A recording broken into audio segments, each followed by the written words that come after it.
Y la apnea del sueño, además del susto que dije que puede producir cuando tú te despiertas porque el sistema nervioso ordena de que manda a decir, oye, ¿qué pasa? No puedo respirar, y te despierta. Pero ¿qué pasa? En ocasiones, y depende de la prolongación de que no sientes y no te avisa. La oxigenación se ve mermada por ende, y que sin ser un causante de hipertensión, de accidentes cerebrovasculares, es un participante importante en estas manifestaciones o en estas patologías cardiovasculares. La apnea del sueño, producto de la disminución, cierre completo o parcial del área de la garganta, de las mucosas de la garganta, donde se disminuye el paso del aire. El diagnóstico lo hacemos, vuelvo y repito, con la clínica, con el interrogatorio del paciente, y utilizamos la tomografía axial computarizada en las zonas que nos interesan de la cabeza, cuello, con énfasis en maxilar superior y maxilar inferior, pero donde veamos todas las estructuras anatómicas dentales, periodontales, óseas,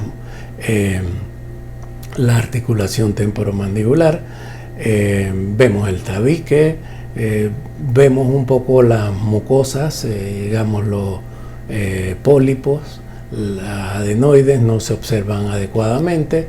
Ahí es donde viene entonces una prueba de resonancia para identificar los tejidos blandos, y en el caso de las adenoides, una radiografía que es la llamada CABU, donde vemos la estructura, principalmente la adenoide, para identificar o diagnosticar radiográficamente. El tratamiento consiste y puede consistir, dependiendo del caso, en varias. Uno, hacer un ajuste oclusal donde uno elimine las interferencias que hay producidas por los dientes y su relación o engranaje, para que en los diferentes movimientos que se deben llevar a cabo se den adecuadamente, porque están siendo impedidos por la mala relación entre dientes. Otro tratamiento que puede ser necesario es la ortodoncia, con el fin de poner los dientes en correcta relación, dientes que han perdido altura o estructuras que por su desarrollo no han crecido en altura.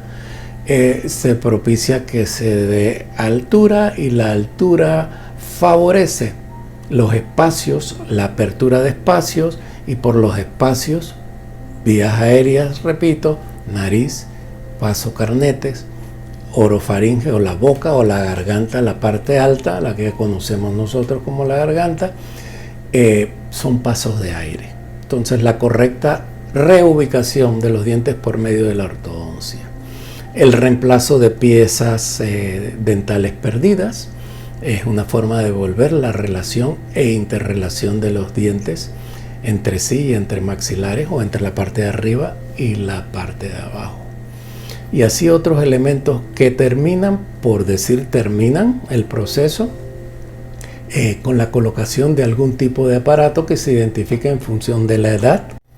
Dependiendo de las edades, y hablando de los tratamientos, tenemos diferentes tipos de aparatos que, así como las influencias de las estructuras, músculos por ejemplo más afectados o estructuras anatómicas más afectadas, tenemos diversos aparatos acompañados de ejercicios diferentes de respiración, por ejemplo, de postura de lengua, de postura de labios, de postura corporal, y así mismo vamos ubicando en función de la edad, por decirlo de alguna forma, en el caso de los niños.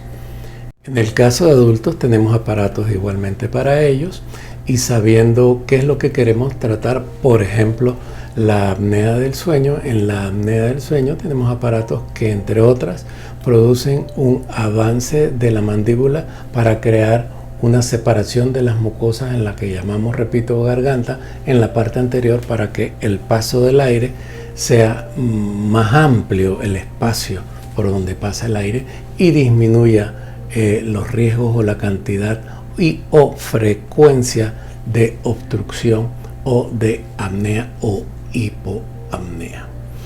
En conclusión, quiero decirles que son manifestaciones tanto el bruxismo como la apnea del sueño. El bruxismo es mucho más comúnmente identificado por la población y muy poco relativamente, aunque ha aumentado en el tiempo, el diagnóstico y el tratamiento de una forma u otra del bruxismo.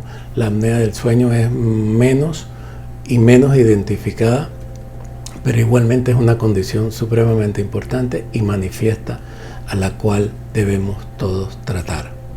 Los invito a que reflexionen, a que investiguen en los diferentes medios de internet, por ejemplo, sobre el tema, y cuando vaya a su visita del odontólogo, pídale por favor que si le puede revisar a ver si tiene algún tipo de influencia o factor que esté predisponiendo para diagnosticar, por ejemplo, un bruxismo o una hipoapnea o una apnea. Doctor, ¿cómo puedo saber si yo estoy en estas condiciones? Y ahí, repito, viene el interrogatorio del odontólogo y que le va a hacer las preguntas y los comentarios correspondientes, y así sabremos en qué condiciones está usted y en qué momento debe usted recibir un apoyo para tratar el bruxismo y la hipoapnea o la apnea del sueño.